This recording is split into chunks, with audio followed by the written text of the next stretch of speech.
everybody. Welcome to Grace Martinez. All of you, everyone, people who have been here before, people who haven't been here before. And there should be handouts on all the chairs, which should be all you need for this conversation. What are we putting on? Oh, the restroom, thank you, Marge. If you go out that door, that's Marge, where she's waving, and you hang a right. There's where the restrooms are. If you need them, just use them. And there are refreshments. We had St. Patrick's Day dinner last night, so there are some leftovers, which is why you actually smell the food. But then there are also fresh things like brownies that were made this very morning. So please help yourselves. Don't worry about getting up. There's coffee over there, and there's stuff for tea. So thank you for coming to Grace. I am the Reverend Deb White. I am the Rector of Grace Martinez, but I'm also the Dean of the Contra Costa Deanery. And in that capacity, we wanted to do something which was accessible to all members of all our parishes and all of our congregations in this deanery. And so here we are. And I'm really happy to introduce to you the Reverend Dr. Ruth Myers and Annie Hayes. They are members of the, do you call it anti-Christian nationalism or Christian? It's the Task Force Addressing History. The Task Force, you need to get a snappier name. The Task Force Addressing... We have a snappy website. Yeah. Several of them. The Task Force Addressing Christian Nationalism, which was formulated by resolution of the Diocese of California. And this is how important the Diocese and the Episcopal Church think that the issue of Christian nationalism is to the church. It's something that is kind of snuck into the rhetoric in this country. And personally, I think it's a very worrisome and dangerous thing. Yes. So I'm really glad that we have people that are knowledgeable and hardworking, and they're constant resourcing to keep you up to date. They can talk to us about that. So without further ado, I'm going to hand it over to those highly intelligent, resourced people. Yay. Welcome. Well, thank you all for being here. It's great to be here with you. Just to give you a little bit of sort of background of who we are a task force addressing Christian nationalism. There are 10 of us on the task force from parishes all across the diocese. We do have a website that is pretty sparkly, actually. It is, if you are interested and have a pen ready, it's We Stand for Love. And it's right at the top of your... It is. The handout that was on your sheet. Yeah. Yeah, it's a www. So it's on our sheet? The very top. WeStandForLove.org. Oh, good. So I'm going to give just a brief sort of introduction to how this task force came about, and then Ruth will speak to the history of Christian nationalism. We'll dive into definitions of it and sort of descriptions of it, have a little conversation. That'll be actually prior to go chronologically. And then we'll sort of talk about responses and what are some possible responses that we could have to Christian nationalism and to its uprising in our country today. So January 6th, 2021, of course the insurrection, the attack on the US Capitol. And this, we think was a moment in our history that really increased the awareness of Christian nationalism. It's important though to recognize that that was not sort of the initiation of it or the birth of it. That was one concrete manifestation of it. And it was massive. So it just really drew a ton of awareness and increased our attention of its prevalency. So then since the insurrection, the term has really been part of our national conversation in very pointed ways. It is prevalent in the current presidential administration. And so, shortly after that attack in January of 21, the Executive Council of the Episcopal Church adopted a resolution that did a number of things. It expressed alarm at the rise of white Christian nationalism. It recognized the connection between Christian nationalism and white supremacy.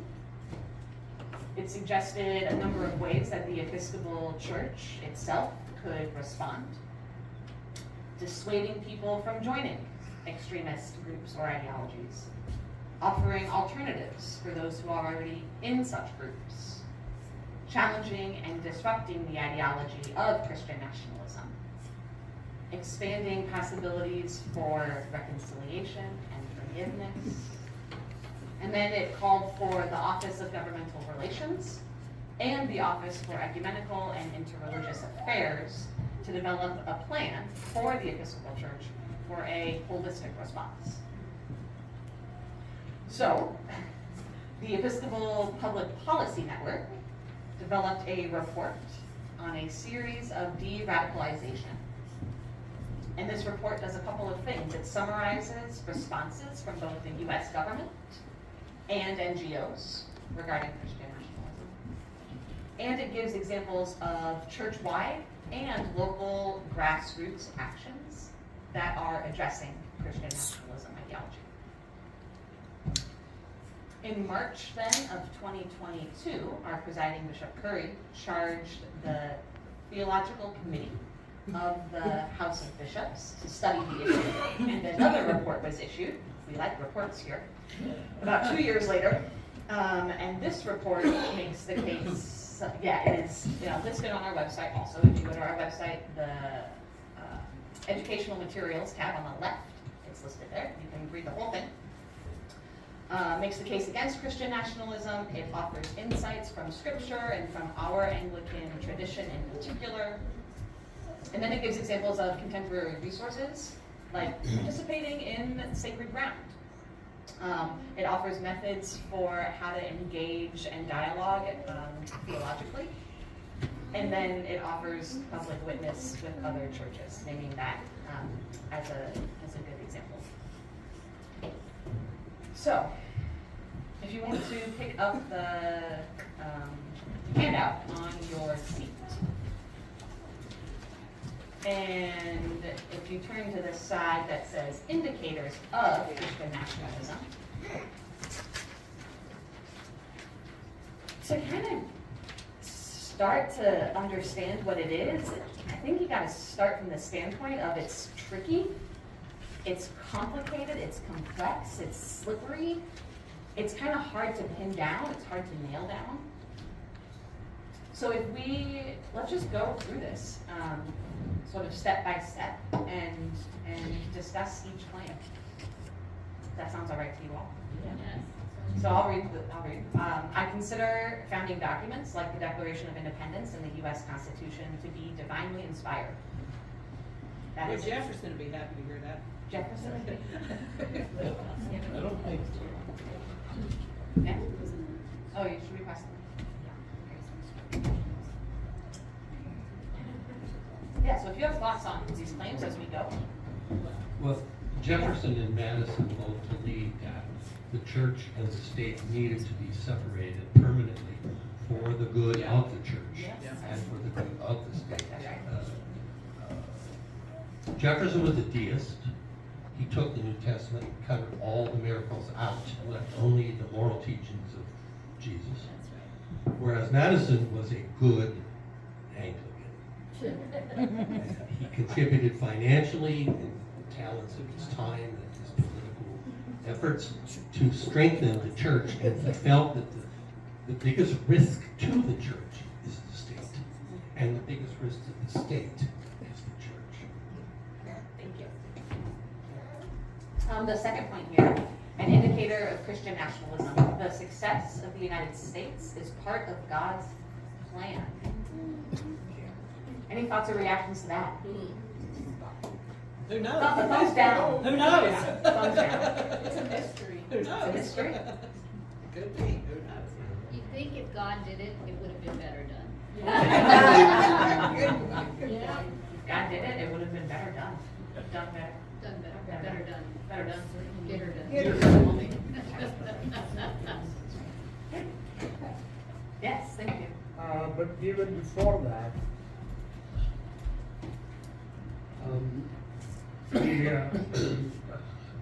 back to 1452, the discovery, the doctrine of discovery, Yeah.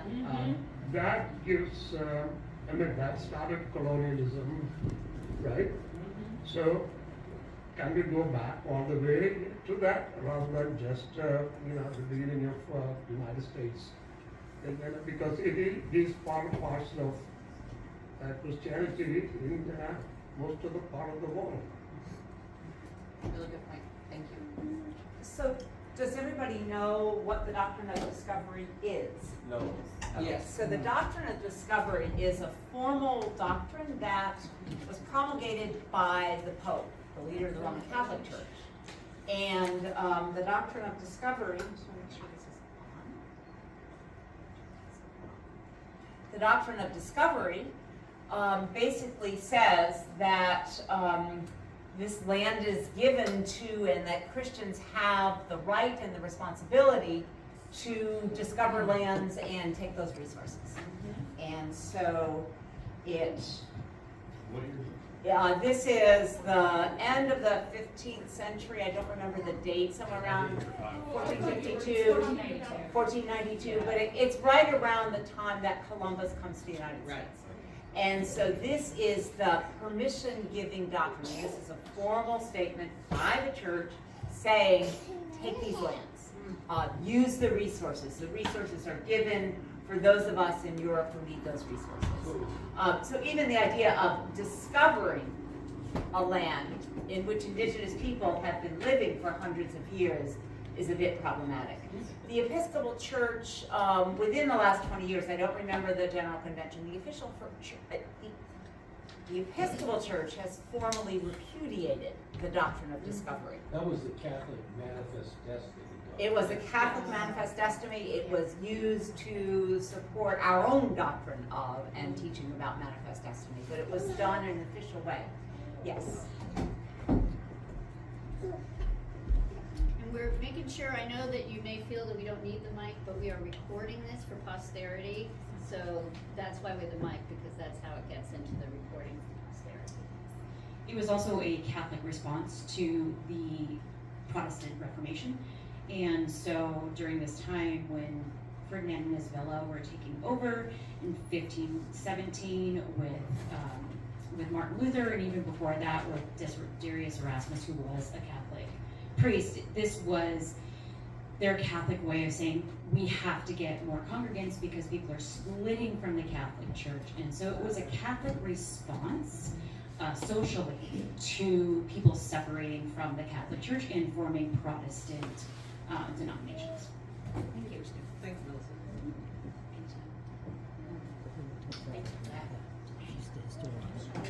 We have some historians in the room. Keep speaking up. This is really great. Thank you. If you want to look back at your sheet and look at numbers, we'll do 3 and 4 together. The federal government should declare the United States a Christian nation and should advocate Christian values. Some thoughts on that? Seems like we may have differing opinions on what are Christian values to begin with. Right, that's interesting, yeah. Yeah. Differing You have opinions to on talk into the microphone because we're recording. Hypocrite back here. I said that it's problematic to start with if we don't have a shared definition of what Christian values are. Yeah. Yes. Aside from the fact that even the North was settled by Puritans and Pilgrims who were very, very conservative, strict Calvinists, and Jamestown wasn't even religious at all. It was a complete work society, and then you had the Quakers creating Pennsylvania, so we don't even know what kind of Christianity we're talking about and if we have the same values. That's what Deb said. Yeah.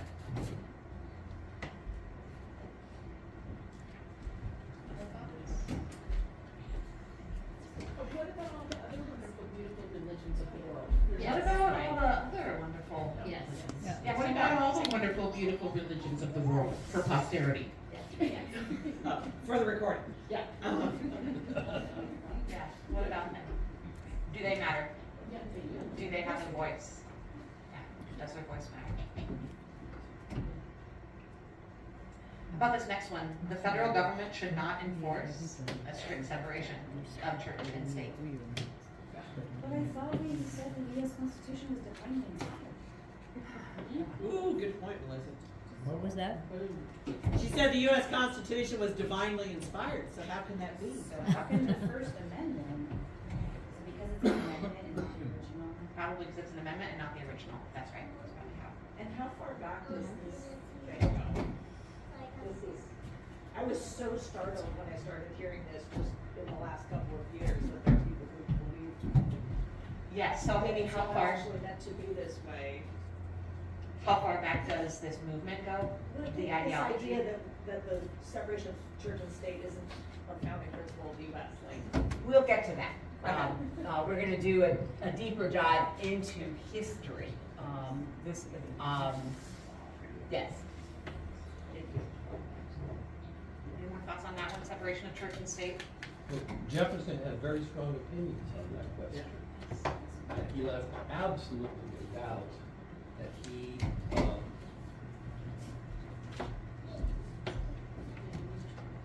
he agreed with his friend James Madison that for the protection of the church and the protection of the state, there had to be a permanent wall of separation, and that the state was never to insist upon a religious doctrine for holding any office in the United States, that the United States government was never to oppose a religion or to support, that its task was strict neutrality at all times on all matters of conscience. And he taught that the United States had broken the centuries-old bloody chains which had bound people to whatever church the prince belonged to. And Jefferson said that the combination of unholy power by priests and princes was anti-humane and anti-democratic and required strict warfare, literal warfare if necessary, to prevent such a catastrophe.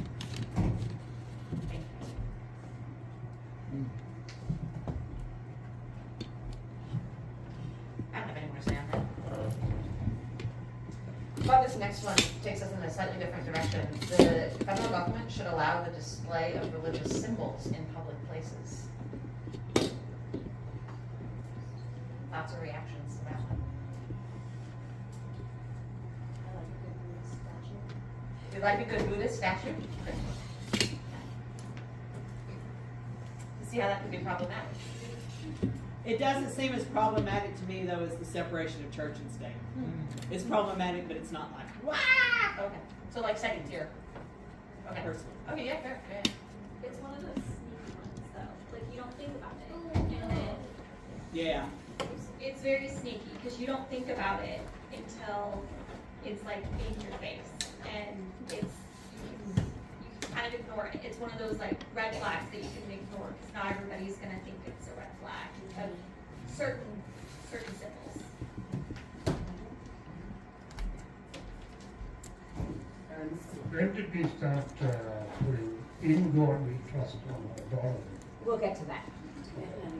Great question. When did we start putting in God we trust?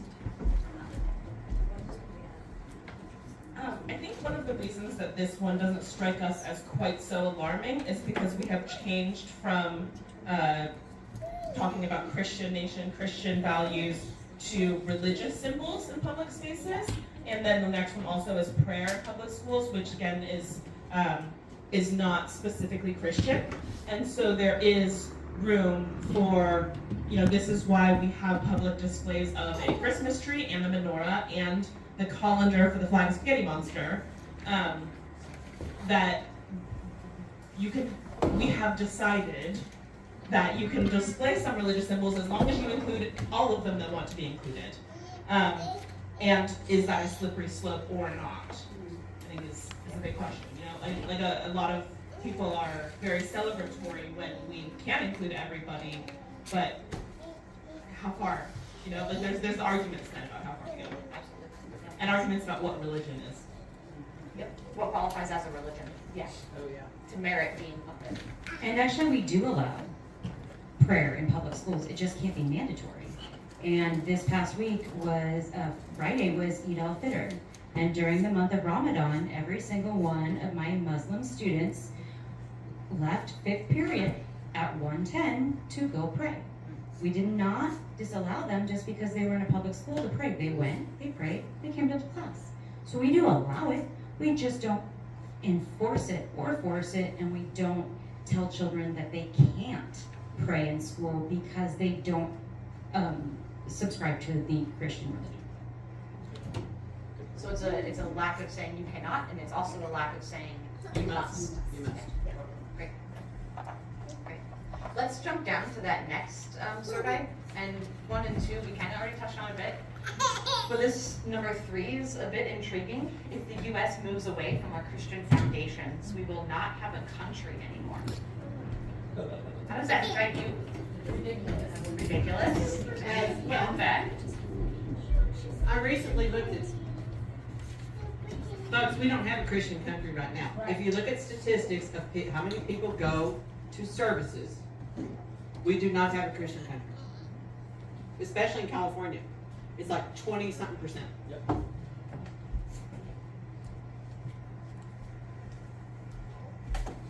other reactions? I'm really interested in this 4th one. Being Christian is an important part of being truly American.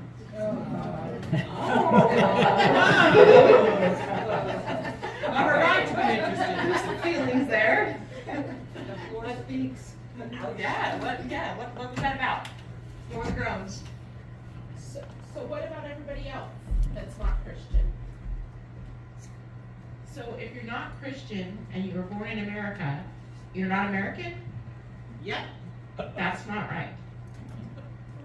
So much for the melting pot.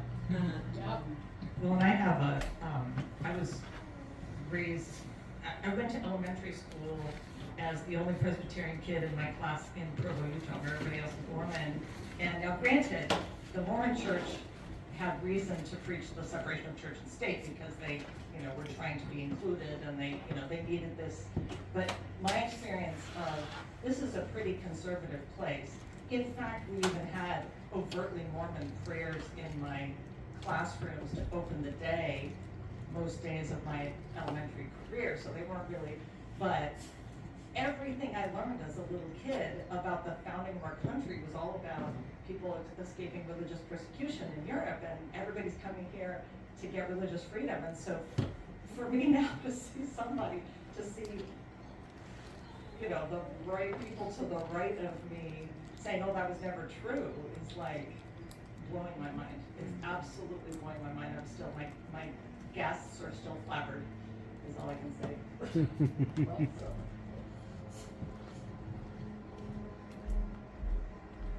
Any other responses to that one? We could groan again. It'd be fun. I'd be down. If you want to flip over, we'll skip that one for now. Flip over your handout. We've got 2 definitions of Christian nationalism here. From Amanda Tyler, author and the director of the Baptist, is it Joint Committee? Baptist Joint Committee. Joint Committee on Addressing Christian Nationalism. And then the authors Andrew Whitehead and Samuel Perry, Taking Back America for God, Christian Nationalism in the United States. So we'll give you a few minutes to read both of these definitions, and then we'll have a bit of a group discussion about your thoughts and reactions.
back to you there.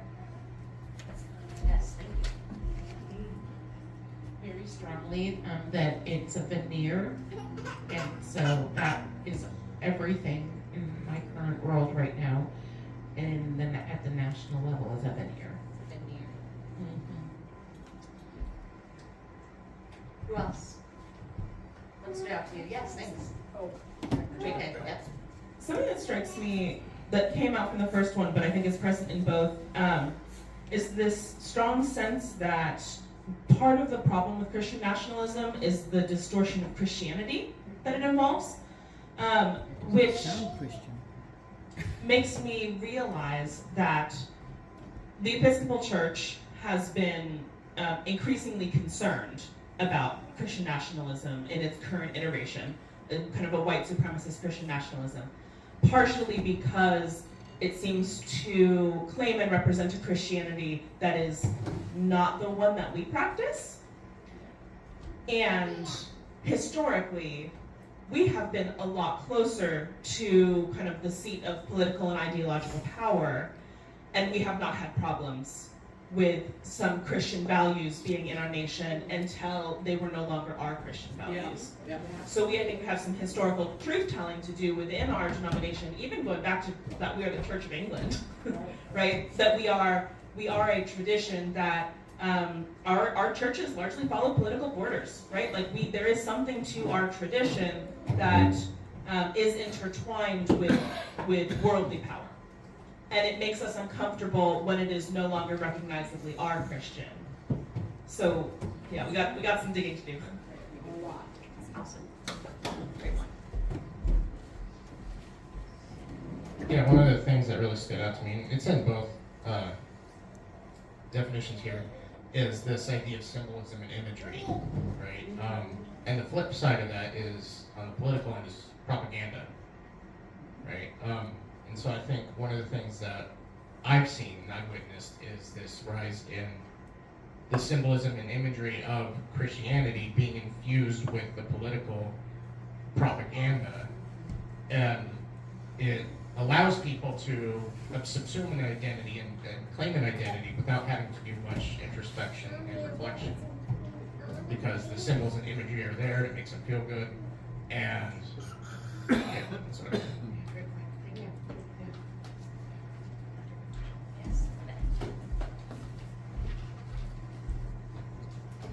So I just wrote the note heresy next to the third paragraph. Christian nationalism transfers religious devotion from worship of the divine to worship of earthly power. That is flat out heresy. I mean, and that's, so not only is it not Christian, it is anti-Christian if Christian means following the way of Jesus the Christ. Amen. I have a question. I kind of have a question. I have a hard time understanding this. They say Christian nationalism, but what what I'm seeing out of this is that, to me, for what I have been taught and kind of feel, is it doesn't even sound Christian. It's like, it's anti-Christian, and I may be wrong, but I kind of feel that if you believe in God and you try to be a good Christian, you believe that God made everybody, and He made everybody different for a reason, and it's not for us to judge, but we may not always agree, but we need to respect, other people, and if something's done wrong in that, try to do what we were supposed to do, is let the things be done properly and by the law, not by people who think they're the only ones that should be here, and so they can do whatever they want. It really speaks to, is the belief that every person is made in the image of God, is that a Christian belief that these so-called Christians are espousing or not? Yeah. Yes. Well, they're charity. They're charity. They are, just like they charity just like they cherry pick Jesus' teachings and the historical context of them, even like they claim that they're righteous because they believe in Jesus and they're following his teachings. But I know that wasn't in certain things that I see on social media, especially, and like that I've seen Christian nationalist people say, even in my own family, of like, well, Jesus' teachings, I am fully convinced we read a different Bible, and that like they're using these teachings to as a veneer, as a facade, to really push their own political agenda, and they're cherry picking. Cherry picking's a good term for it. And to build on both of those things, especially with the cherry picking, they're ignoring Jesus's teaching of let what Caesar's render to Caesar and what is God's render to God. I don't remember the exact, but you can correct me on it. You're in physics. You don't remember the exact words, sorry. Fiction and she was first. I don't know who was first. It just seems to me that it's more Old Testament idea, following God and being a good Jew and attacking other countries because this is what it's like to be with God, and he's going to lead us to attack and absorb and everything, and not so much following the words of Jesus, part of Christianity. And so I think they're kind of confusing which God that they're. You pose a really interesting connection. Thank you. Yeah, just to kind of piggyback off the cherry picking, I'm a journalist and fact checker as my day job, and just I think the distortion of truth is part of what is so disorienting about this ideology. It's like the truth that we all think we know, that we can agree on, what we see with our eyes, what we read, what we hear, it is up for dispute, unlike any other time in our history. So yeah, I just think that is part and parcel of this ideology. And thank you for your work. So to just give us our time, I think we'll skip unless someone is really dying to say something about the second definition. Yeah, I think we might move on. Okay, great. To sort of summarize this section and what we've been discussing, it is clear that Christian nationalism is a machine. It's a cultural framework. It's a political ideology. It advocates for the fusion of Christianity and American civic life, but also the fusion of the two identities. That, as we named earlier, to be an American is to be Christian, and to be a good Christian is to be a good American. I want to leave us for this section with just sort of one more idea, and that is the Christian nationalist sort of interpretation of freedom and order and their use of violence. So this is from the book The Flag and the Cross by the authors Philip Gursky and Samuel Perry. These sort of three stances of Christian nationalism, they understand freedom as freedom from all restrictions, especially those imposed by the government. And then they understand order in a very hierarchical way, with Christians, and especially Christian men, and especially the white Christian men at the top. Straight.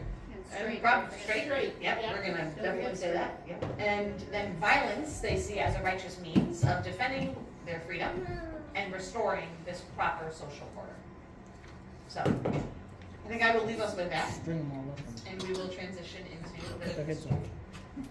So we've talked a little already about history, and I want to dive a little bit more into it because I think it's important for us to remember that it's not just that Christian nationalism didn't emerge from nowhere in 2021 on January 6th, but that its roots go all the way back to the earliest days of colonialism in this country. And during the colonial period, so during the 17th and early 18th century, we get a development of a biblical and theological foundation that privileged the colonists over the native people and then the slaves that they were bringing to this country from Africa.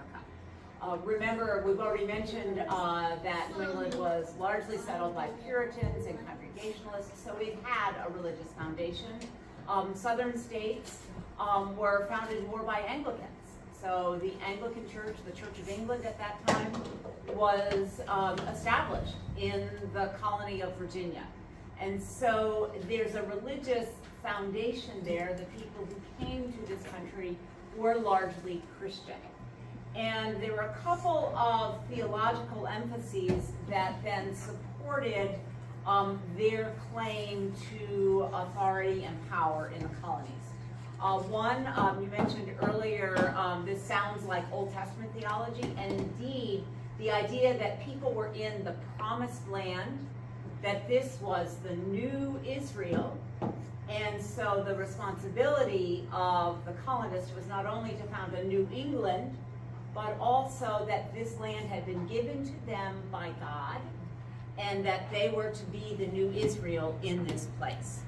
So that's one aspect that provided a foundation for the claim that people made, that white people coming from England and eventually from surrounding areas to this land.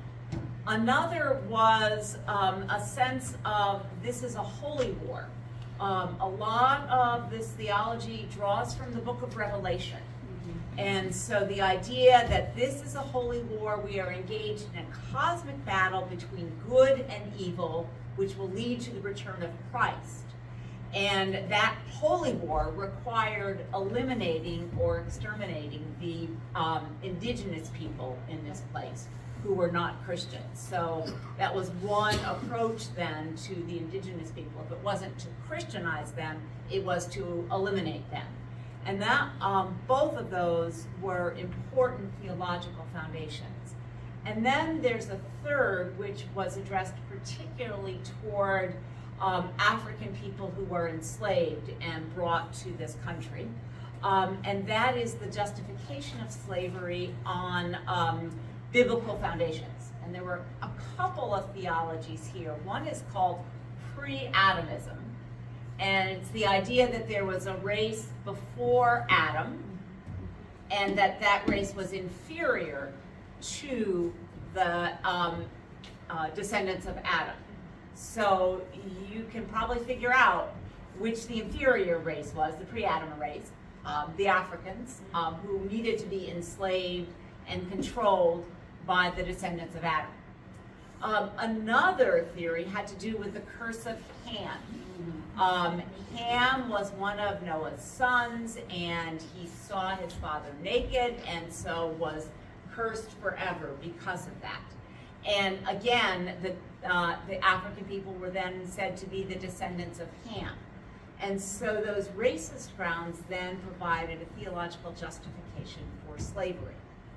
As Anglicans, part of our history is being co-opted not only in this theology, but then in the development of laws that basically said that even though baptism confers freedom, that is only a spiritual freedom to be achieved on the other side of the grave, that it does not free an enslaved person. And there were laws on the books in colonies making that explicit. So that's part of our heritage.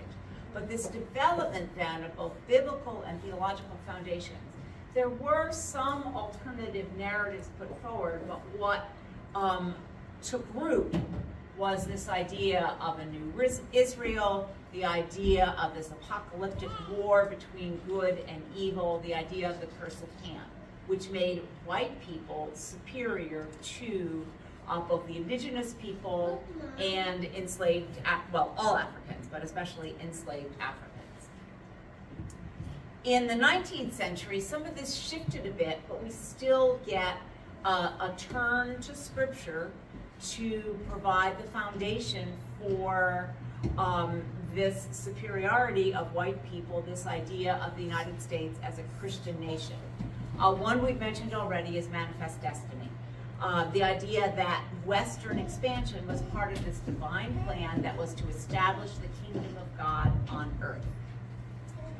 And then after the Civil War and the South lost the Civil War, they began to talk about the Civil War as a war of northern aggression, and began to promulgate the idea of a lost cause and the promise that the Old South would rise again.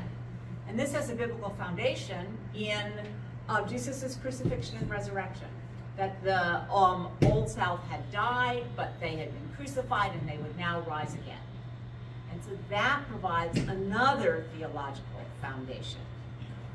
We get in the 19th and early 20th century the development of scientific, so-called scientific theories of race and whiteness, which again make white people superior to all others. Questions about then that colonial period and 19th century history before I move on. Is that part of the Sethian? Part of the Sethian? Sethian period, and you talked about Ham and going back pre-Adam. I don't know the Sethian theory in particular, so I can't answer that, I'm sorry. All right, the 20th century. The expression of Christian nationalism that we are experiencing today largely has its roots in the Depression era and the first and second administrations of FDR. When not only do we get a New Deal, the political organizing apparatus and major funding streams underlying Christian nationalism begin to take shape. So a story of how and why this happened is told by Kevin Cruz in his book, One Nation Under God, How Corporate America Invented Christian America. And I don't know that we got this on the... No, which is great, because we're giving you a whole nother resource that Yeah, we didn't already give you. this is posted on our website, but it's the book is called One Nation Under God. And here I'm largely relying on a summary that was prepared from this book by another member of our diocesan task force, Edward Lowe, who is the associate rector, there we go, at Trinity Church in Menlo Park. So many of FDR's policies were actually based on Christian principles. So an argument against Christian nationalism is not that there are no Christian values to be brought into the public square, or that individual leaders cannot bring their Christian faith and values into the public square, but whether those are the only values to be used and who gets to decide what those values are. So FDR's policies were rooted in the social gospel of the late 19th and early 20th century. Which had principles of charity and social justice. This was the era of settlement houses and of really working to alleviate poverty in the inner cities. This was the era of the pushback on the Gilded Age. We're seeing the resurgence of the Gilded Age now in our current time. But the social gospel was really understood as a way of reforming society. It was a view of Christianity that was not just individual, but very much about the body politic, about the common good. FDR's Secretary of Labor was Frances Perkins. Frances Perkins was an Episcopalian. She's actually in our current calendar of saints because she too was operating out of these principles and the work that she was doing in the New Deal. Well, you can imagine that corporate America was not happy with a lot of what was going on with the New Deal, and they pushed back. But largely, their efforts to demonize labor, to demonize more redistributive tax policies came across as pretty blatant self-interest. So eventually, a more successful PR campaign comes from one of the early advocates for what became known as the prosperity gospel. Familiar with the prosperity gospel? Okay, so the idea that your wealth is a gift from God, and if you are really true and upright, God will bless you and favor you, and that's very evident in then the wealth that comes to you, and it is very much about the acquisition of wealth. So one of the early advocates of this movement was a congregational pastor by the name of James Fitfield Jr. And he became head pastor of First Congregational Church in Los Angeles, which was one of the first mega churches in this country. It was a massive church, and lots of titans of business and industry attended that congregation. Fitfield began to show how how an aggressive anti-New Deal and anti-tax agenda could be promoted through religious streams. So he kind of married populist preaching with pro-big business propaganda. And so one of his major theological underpinnings was essentially that government was evil. The ways in which the government was seeking to influence American lives threatened fundamental freedoms. Because Fitfield understood the gospel. This is just not working.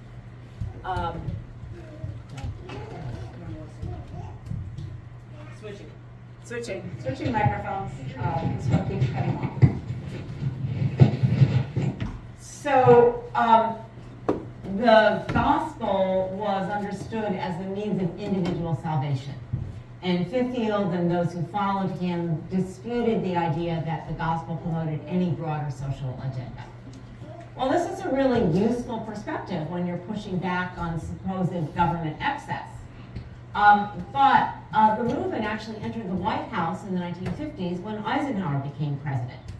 And so they had to change the script then. They had to change the narrative.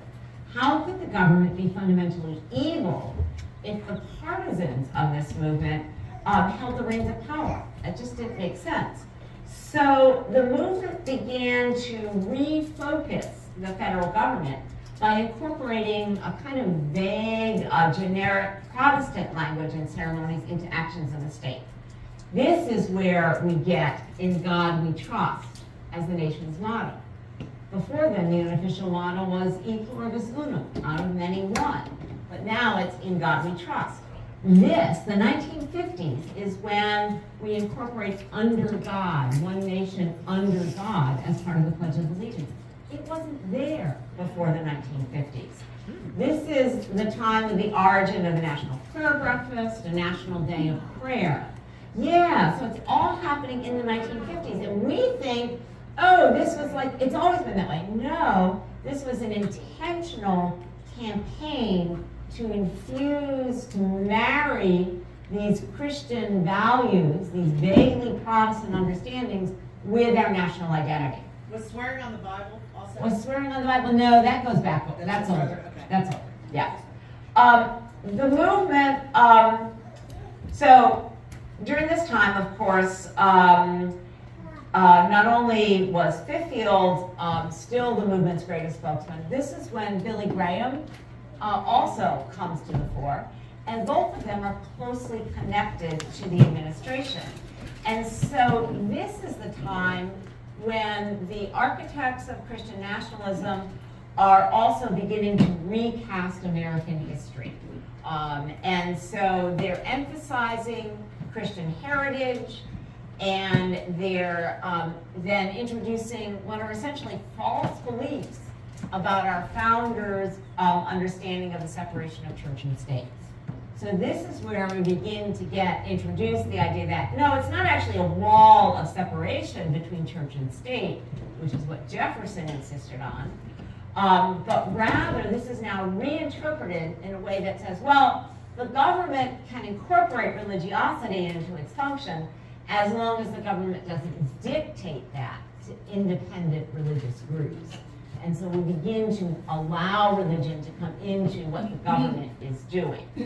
And then this gets solidified during the civil rights era and desegregation debate. So religious groups begin to claim the right and the freedom to discriminate on religious grounds.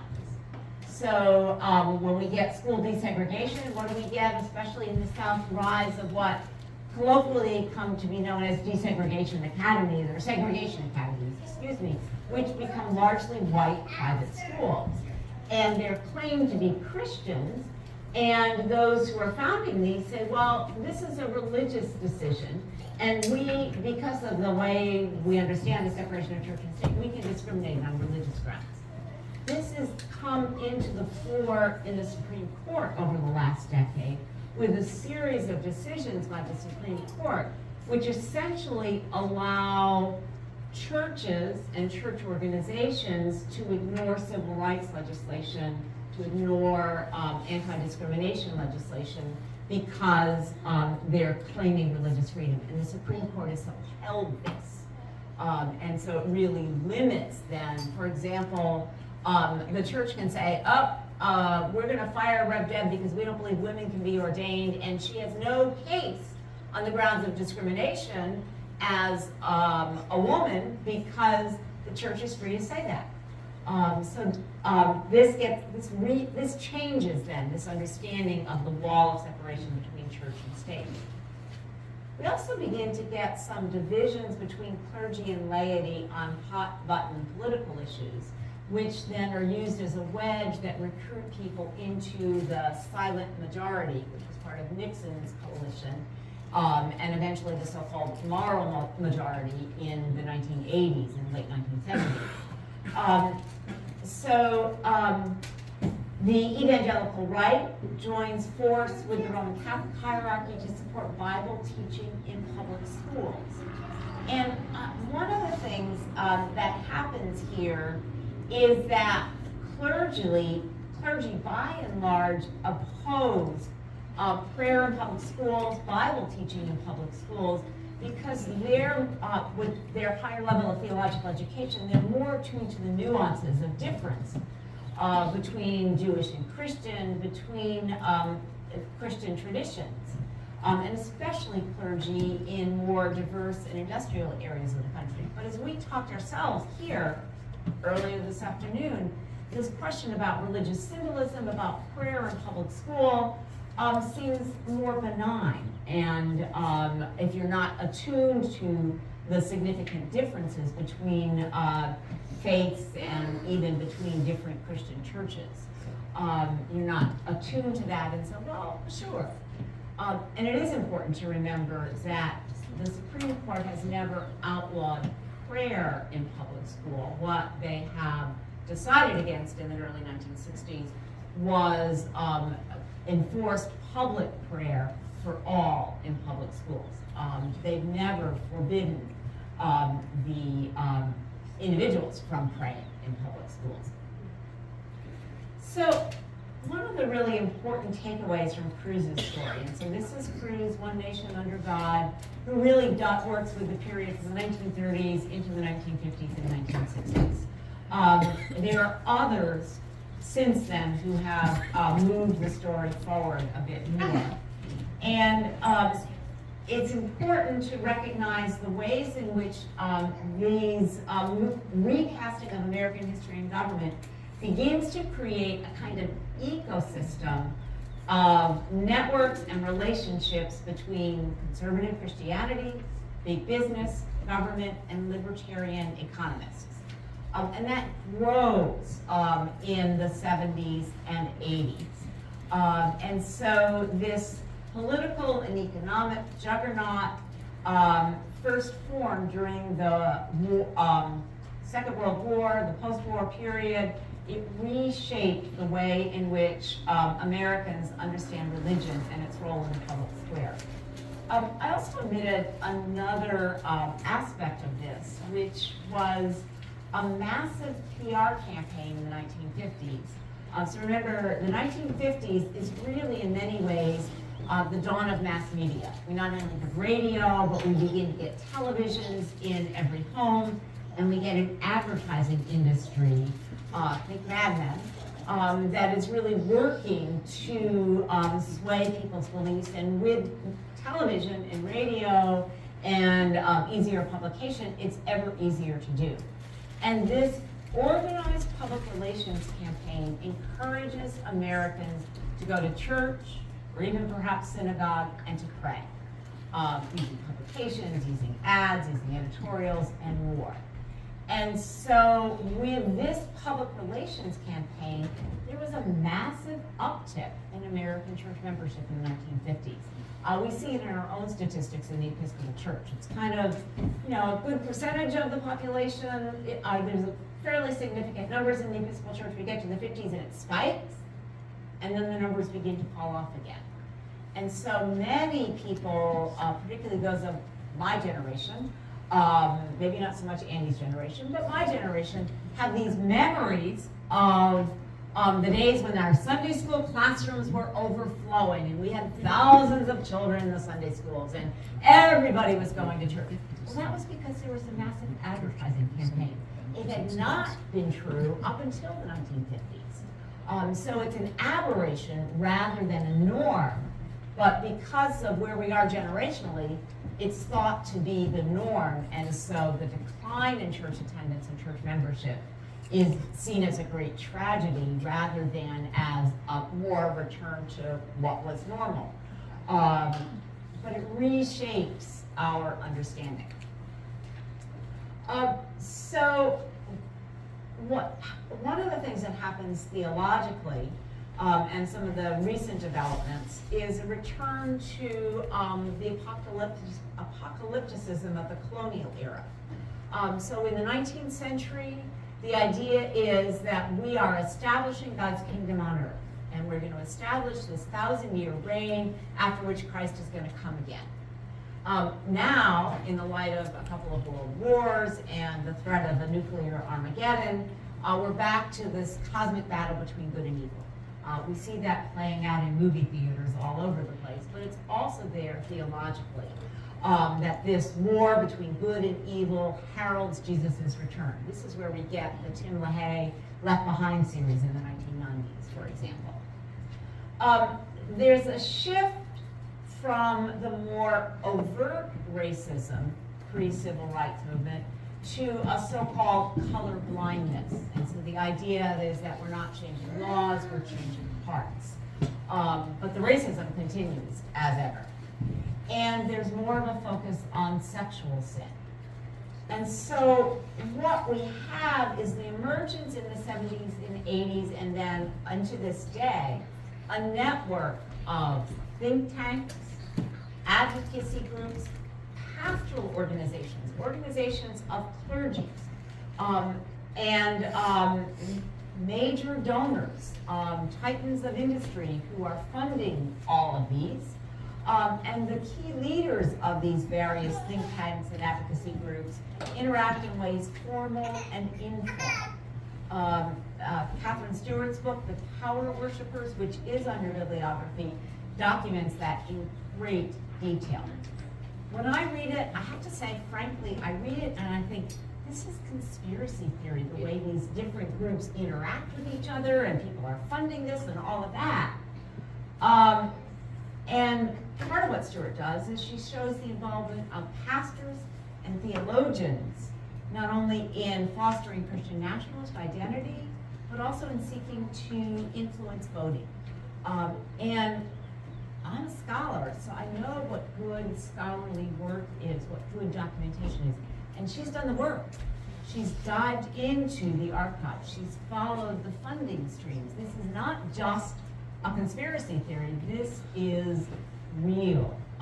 There is a real network, not always well seen, of funders and think tanks and advocacy groups and organizations of clergy. And so they'll gather clergy, largely from more evangelical churches, and they will teach them how to get their congregations to vote in the right way.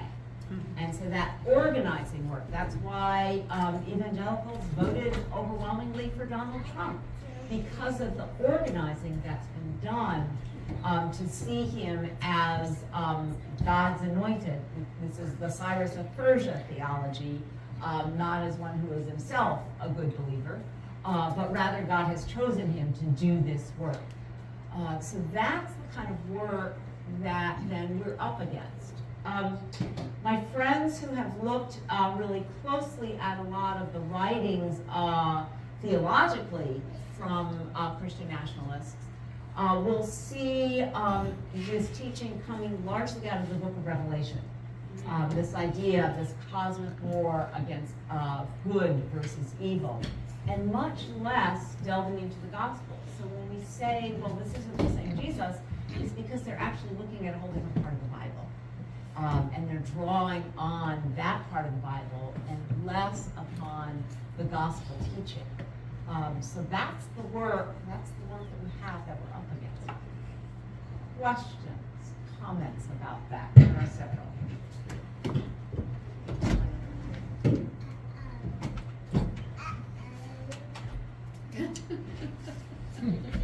Over here first, okay?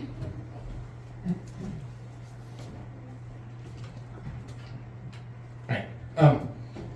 Yeah, I think it's also interesting from comparing the theological perspective of this history to the economic and political side of that history, because we also have to acknowledge that a lot of the introduction of In God We Trust and One Nation Under God and the Pledge of Allegiance came as a reaction to the Cold War and the extremes of communism that America saw in the Soviet Union. And from a theological perspective, I could see that clergy felt that it was a battle between good and evil because they saw people being oppressed in Soviet countries. And then it's interesting to hear about the theological history as well, because that serves as kind of a foundation and a basis for the neoliberal economic policies that came about under Reagan, about this idea of government being bad and getting in your way of liberty and getting in the way of your prosperity. So yeah, that's just kind of, I wanted to throw those contexts in there. Thank you. Yes, and I think in many ways, the story of the 1950s has been framed more as a reaction to communism. And it's important to recognize that's not the only part of the story, but that is too is an important part of the story. So thank you for bringing that up.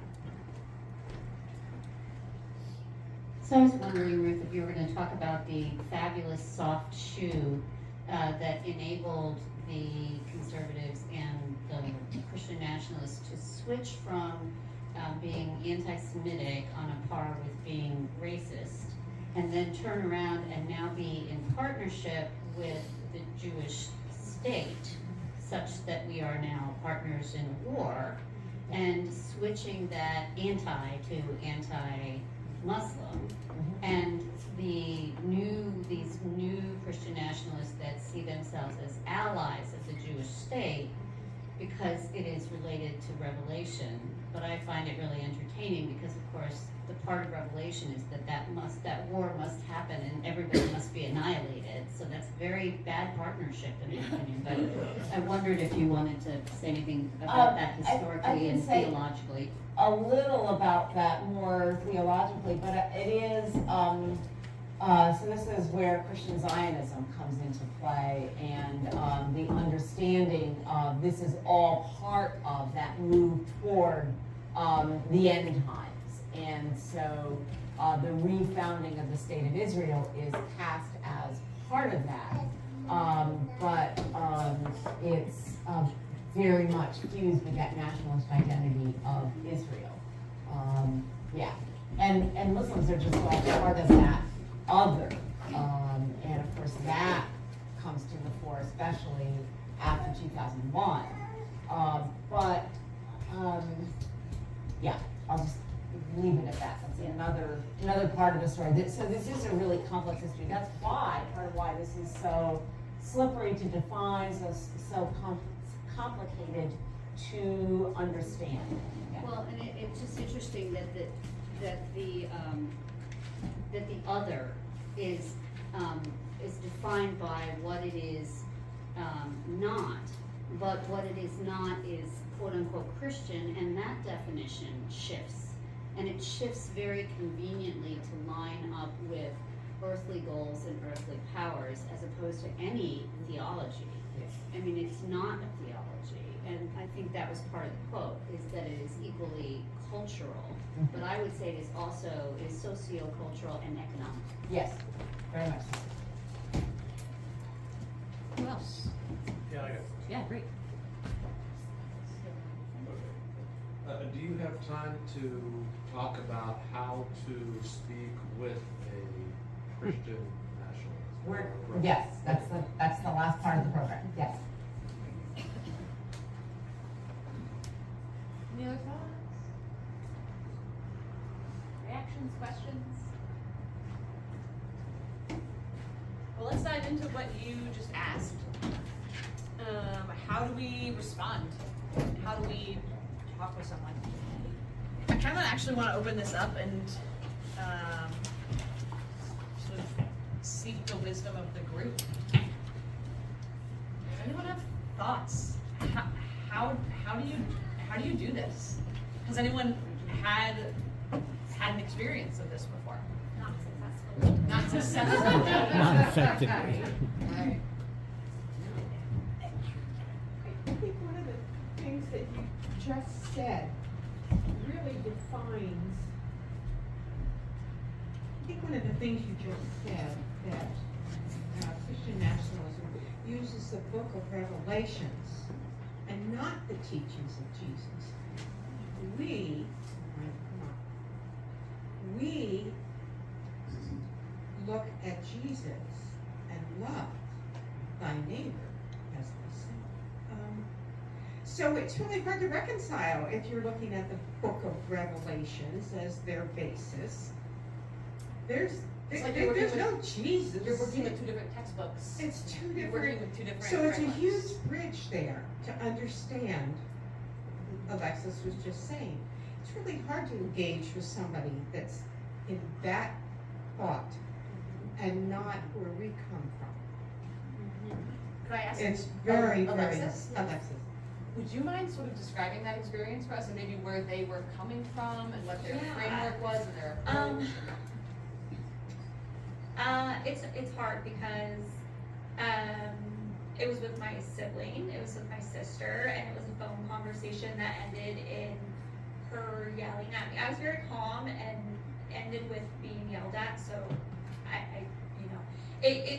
think that it comes back to, I'm gonna make sure I get this right. The idea of like holding up this person in the public in like idolizing a political figure because that they think that they embody their Christian values and their Christian beliefs, and that's where that comes from for her. I'm assuming it also comes from this. I've seen this rise in a lot of Christian nationalist people of going back towards that belief that the home should be one vote and the woman should follow the lead of thy husband, and they take on the beliefs of their husband and they don't necessarily have their own thought process or forming of opinions for themselves. I've seen that happen firsthand in a lot of conversations. It goes deeper than just Christian nationalism too. It's prevalent in a lot of religions, but I've been seeing more and more videos of especially white women coming up and talking about how there should only be one vote for the household and the husband should be casting that vote. And I think that That's pretty scary. it's like really backwards. It's like moving really backwards in time. For that conversation that I had, I think a lot of her beliefs stemmed from growing up early 2000 into late 2000s in mega churches and in these youth groups that going to youth conventions. It's interesting because I didn't grow up in the same religion as my sister, because I grew up Episcopalian and my sister grew up, well, okay, she did until she was like middle school, and then like we lived in a rural area and she started getting friends that like were more in just Christian based churches, and it shifted. There was like a divide in our house, and so for her I think that that's where she comes from. And thinking that this is like, this person is upholding these Christian values, so of course they're right, even when they're wrong. Even when there are policies and horrific things happening under this administration, and they turn a blind eye because, well, this person has my values. So they look past it and they can't engage in a conversation because any critique of that person is a critique on them and themselves and what they believe. And so you're not attacking, in this conversation, I wasn't attacking Donald Trump's politics on immigration. I was attacking my sister and her family. That's where she came from. And for me, I choose my peace. In that instance, I have an immigrant husband, and my kids are Mexican, and I don't choose to enable that behavior. And so I remove myself from that conversation because it's not getting anywhere. When they get so in this belief that you're attacking them and their values, even if your values could be similar, they see it as an attack. That's so well said. Thank you. Thank you for sharing your story Thank you, with us. especially since, yes. Thanks. So well. I think you point to something really important in this, which is that this is not an intellectual argument. No. It's a deep-seated emotional argument. And so that's much harder to address. And there isn't a surefire way to do that. But to remember that you're not going to address it, you're not going to change somebody by having the right answer, by knowing what the gospel says.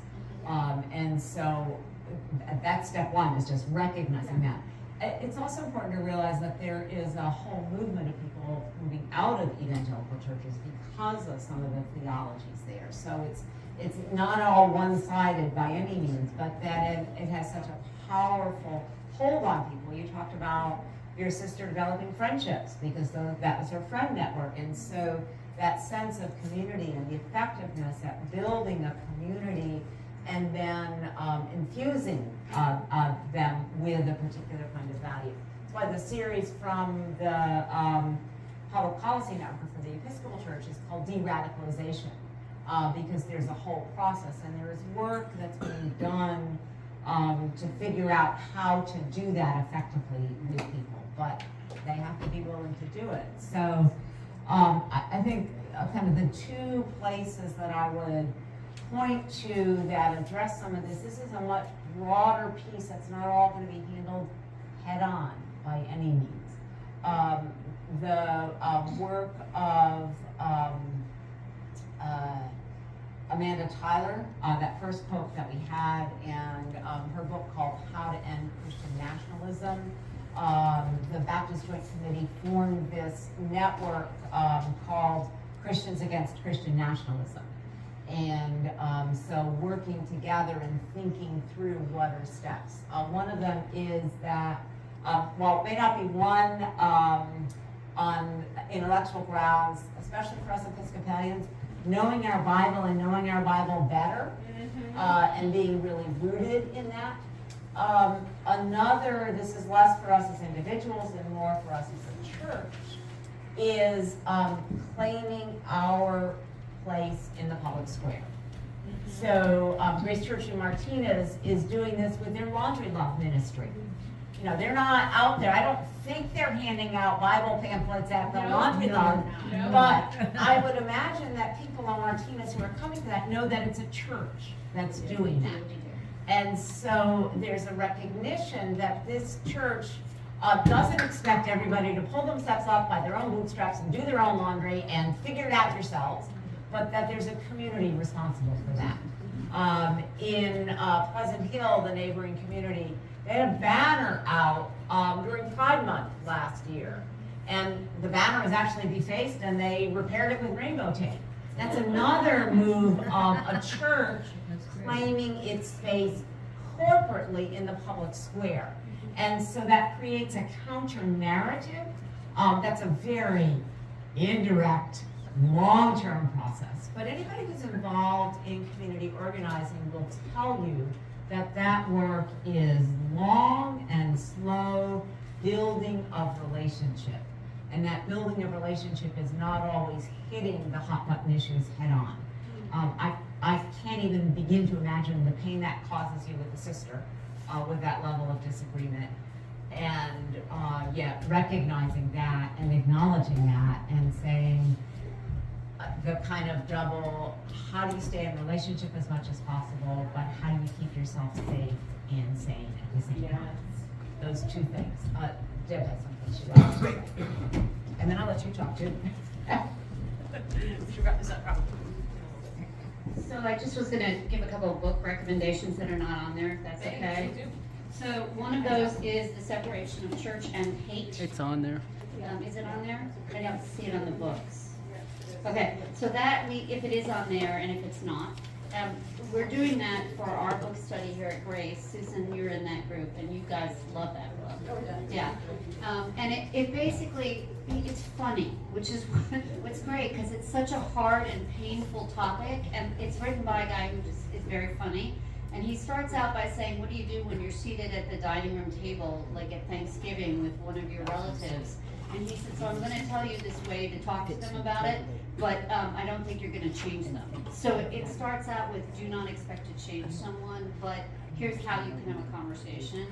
And then the other two books that I, again, think aren't on there, but they may be hiding from me, are Sarah McCammon's book. You mentioned a growing movement of what we call ex-evangelicals, people leaving the evangelical churches.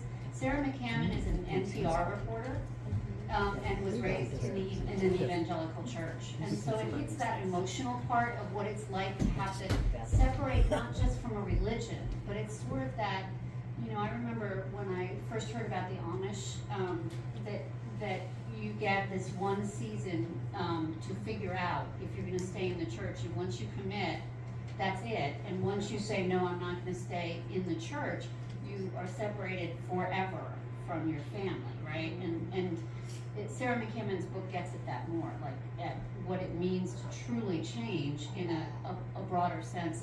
And the other person, Kara Meredith, who is actually an Episcopalian in this diocese, has written a book called Church Camp, which sounds like it's about church camp, but it really also gets at this, what it means to be in community and to have a group that has got your back and makes you happy and is always with you, and you realize that you don't agree with what they believe. Yeah. And what it feels like to have to separate yourself from that sense of rightness, comfortableness, and community on a theological perspective. So those are some books that get at the emotional part of it that I wanted to mention. Sarah, what was the last name? Sarah McCammon. McCammon? Uh-huh. And the other one is Kara Meredith. John Fugelsang. Fugelsang, right, and that's on the And biblical. that's on Audible too, by the way. Yeah. And it's funny on Audible It because he reads is, his own book. because he reads it. Yeah, his father Oh, there it was is. a friar and his mother was a Catholic Yeah. nun. And so he said his mother had to divorce her first husband, Jesus. To marry her. To marry her. And marry his dad. Yeah. I had a fascinating and life-giving, I think for both of us, conversation with a stranger on a plane, Yeah. 8-ish months ago, who was probably, I don't think he said it in so many words, but he was a Christian nationalist and had very different views than I did. But it was a life-giving conversation because I think one of the things helped is, as you say, neither of us expected to change the other's mind, maybe open up some curiosity. And also, I think, remaining grounded and really rooted and grounded in my own values and sure of the Jesus that I know, right, is really helpful in those conversations.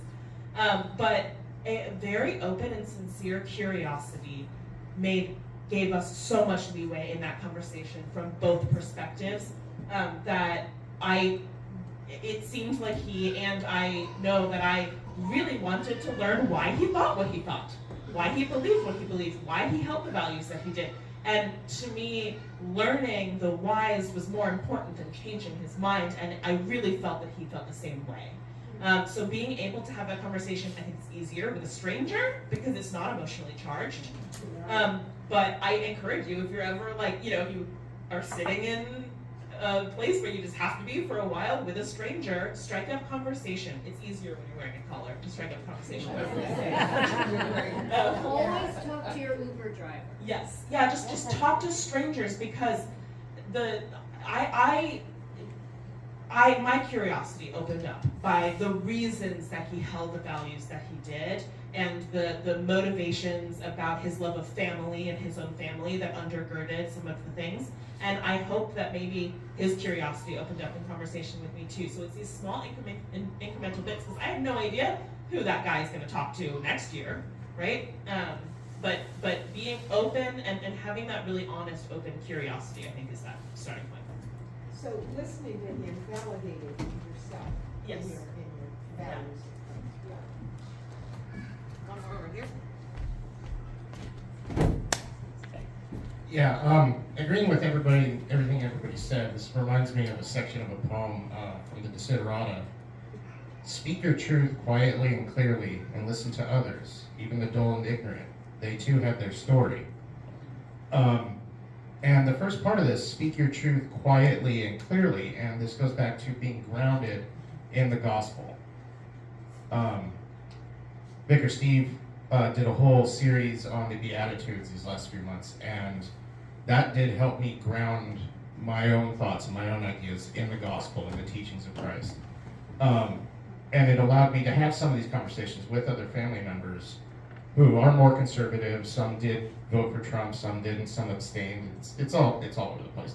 But yeah, but the issue that I'm wrestling with is, when is it not going to be enough? Dr. Ruth, you mentioned that this is a slow and painstaking process, and I value it and I respect it. However, there are children suffering right now. There are people dying right now. And the scary thought for me, the thing that I wrestle with, is, when is this not going to be enough? So, I have a really quick response to that, just because I feel that all the time. I think your clergy feels that all the time. And I know, I'm so pleased to hear you say that about Vicar Steve, and I feel like our clergy is really working hard to find a place where we can instill hope. But our former presiding Bishop Michael Curry said, I always have to learn how to stand and kneel at the same time. And that is constantly in my head, to kneel in humility, to kneel and say, these are the things I don't know, that I don't understand, which I think is what we're describing and having these conversations. But at the same time, to stand, right? And that there is a time for resistance, and there is a time to say, no, not okay, right? It's how we do it. And I think we do it in the way of saying, no, it's not okay, but we also do it in the way of laundry love, which is to say, here is what is okay, right? So modeling what we do believe, and standing against what we don't believe. And that's the constant thing. And when is it not enough? It's not. When is enough enough? It's now. Which is why you'll find me both here, and a lot of times you'll find me with a protest sign, which is where you'll find me next Saturday. Me too. I would also say that this is where we're called to be grounded in the deep story, which is that we are all in God's hands, and we are all called to lean in and do what peace we can in the place we find ourselves, and to have confidence. Romans 8, the end of Romans 8, neither death, nor life, nor powers, nor principalities, nor angels can separate us from the love of God in Christ Jesus. And we have to know that bedrock, whether we live or die, wherever it goes, whether this country falls into a dictatorship for the next 100 years or recovers its democratic roots, God is going to be with us. And whether it's a dictatorship or a democracy, it ain't going to be perfect. And there's going to be work to do. There are going to be people who are hungry, people who need their laundry done, GLBTQ people who are terrified, who need our love. And none of us can fix it. None of our churches can fix it all ourselves. But we're called to lean in as much as we can, and to lean in both the knowing the truth of the gospel. I'm really glad that that Beatitudes series grounded you, because we have to be able to give an account for the hope that's in us. And that is grounding yourselves deeply in Scripture and in Christian history. In my congregation, we have a weekly, midweek celebration of the Eucharist. And during those celebrations, we're mostly following the calendar of saints. Occasionally there's an open day. But mostly it's the calendar of the saints. And we don't have a sermon. We sit and we talk about the readings and about the saints. And it's those stories of faithful Christians from the centuries past that are part of what sustained me.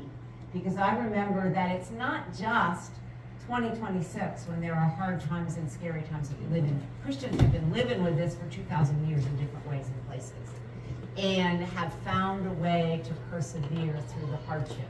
And so that's another place where I take courage. Knowing the places for you that help you take courage and sustain your hope is really a critically important piece of this. I don't know if that's helpful or not, but that's the best I got. Amen.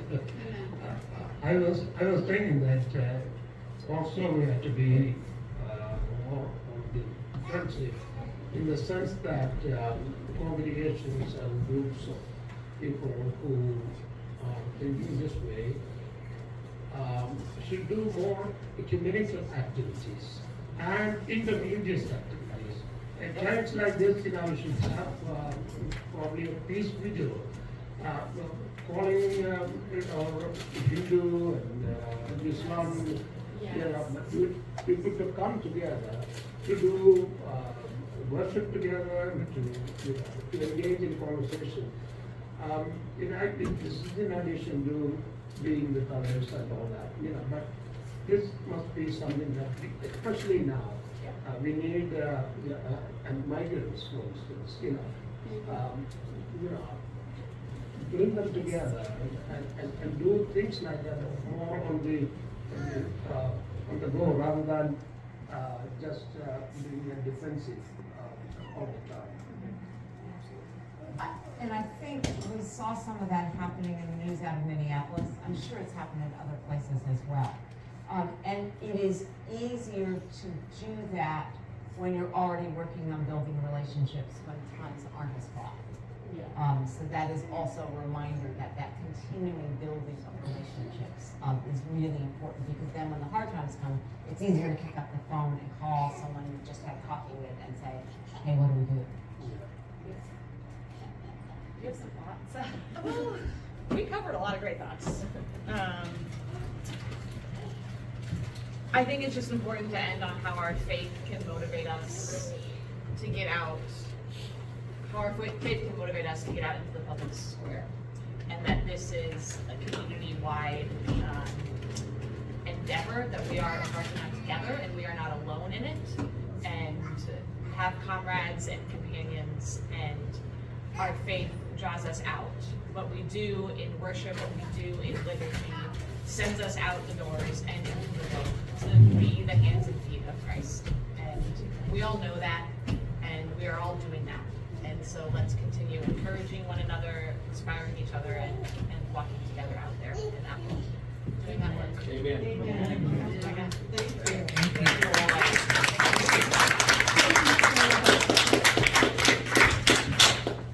And we have a tradition at Grace where we have people come and visit, we give them presents that they may or may not want.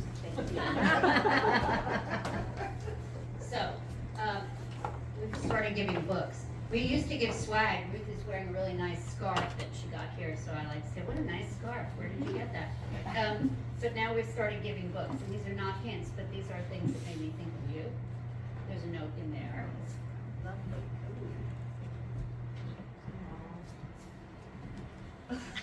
It's not a hint, I swear. So, Fred Friendship of Women by Joan Chittister, who's a Roman Catholic nun and an amazing activist. One of the people from I draw inspiration from, not a book that I have. And it's also Women of the Bible, and so the other parallel, and Ruth knows this, my sister is a fairly well-known academic. I'm a pretty one. She could be the smart one.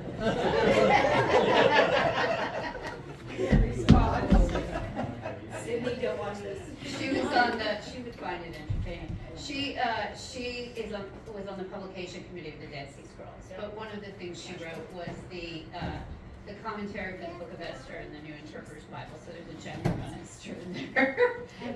And this one I hear is in not training to become Episcopal clergy. So I got her book. Not training, that's correct, I'm in not training. This is titled There Is Something About Being an Episcopalian by Ron Starbuck, who is an Episcopalian and a poet. And I don't know him, and I'm excited to get to know him. And all of those things we'll preach, should anybody ask you to. Right. So, thank you all for being here and for coming out to Grace. We're happy to see you at any time. We like to say whenever your church doesn't have something, you can always come here and invite us there, and we would love to be with you. And I know all of your wonderful clergy folk and many of the folk from your different parishes, and it's just such a gift to be in this deanery. It's a wonderful thing to be in. So thank you for coming out. Thank you.